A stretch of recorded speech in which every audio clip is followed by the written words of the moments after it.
39 years ago, a collective nightmare was foisted upon the people of the nation of Iran. And so, when roughly 2 weeks ago, while on recess, I became aware of the courage manifest in action of the Iranian people in standing up to a brutal, totalitarian regime, I immediately contacted our office and suggested that we secure this hour of special order and reached out to a number of my colleagues,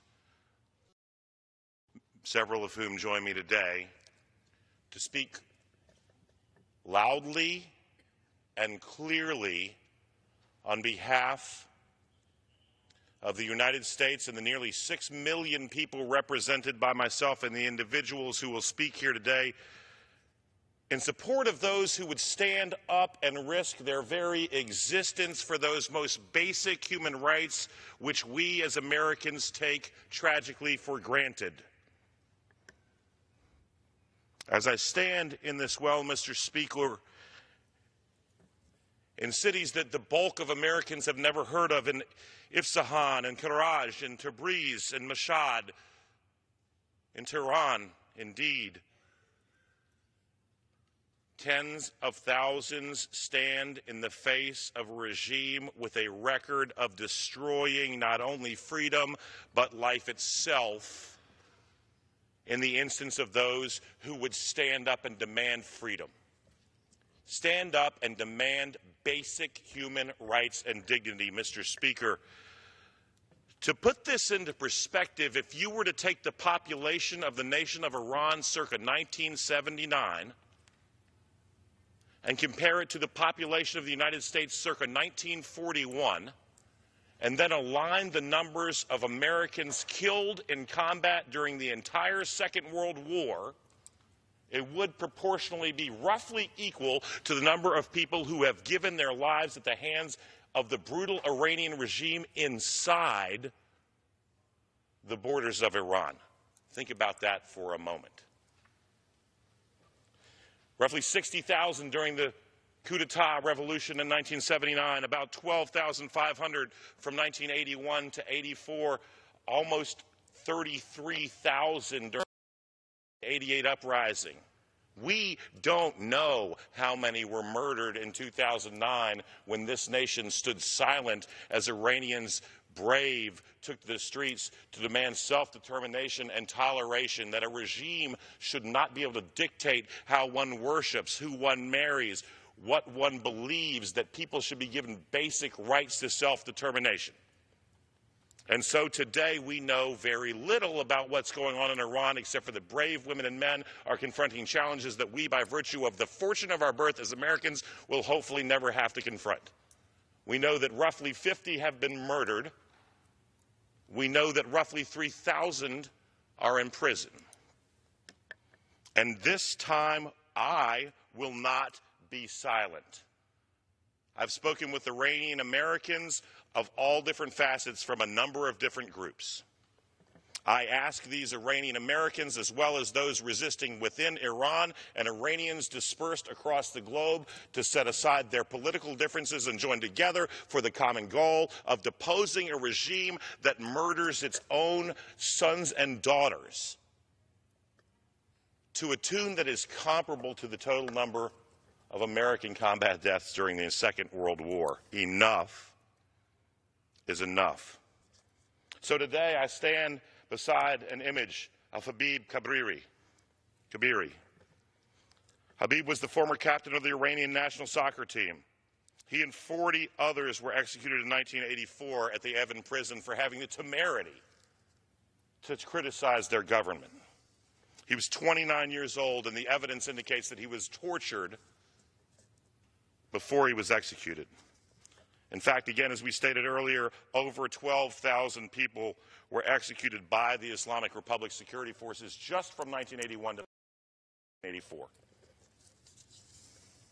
And next is a young woman who tragically became something of an international folk hero for those who were paying attention, in that she had the temerity to stand and protest during the Green Revolution in 2009, suggesting that the Iranian people had a right to self-determination when she was publicly, on film, murdered in the streets. 26 years old. The United States remained silent. The second of 3 children, middle-class neighborhood, had the courage to stand up and point out injustice when she saw it and paid with her life. Indeed, the protesters with whom she marched shouted, "America, you are either with us or with the mullahs," and we did not respond. Today, I'm responding. This administration is responding. The Iranians with whom I have spoken across a diverse sect of opposition do not want tanks and bombers and missiles, nor do I, having worn the uniform of this nation.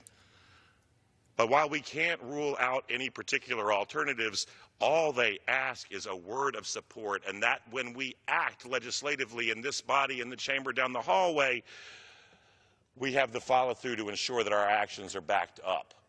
That unlike the 90s when the Iran Sanctions Act was passed, we don't let our so-called European allies turn a blind eye as their corporate entities continue to do business with the IRGC that uses the money generated through this business not only to murder their own citizens, but to fund the likes of Hezbollah and, fast forward to current day, create instability, peril, death, and destruction literally across the entire region from the Mediterranean to the Khyber Pass. And there is no blind eye being turned this time. Next, we see Shakar Mohammadzadeh, a nurse.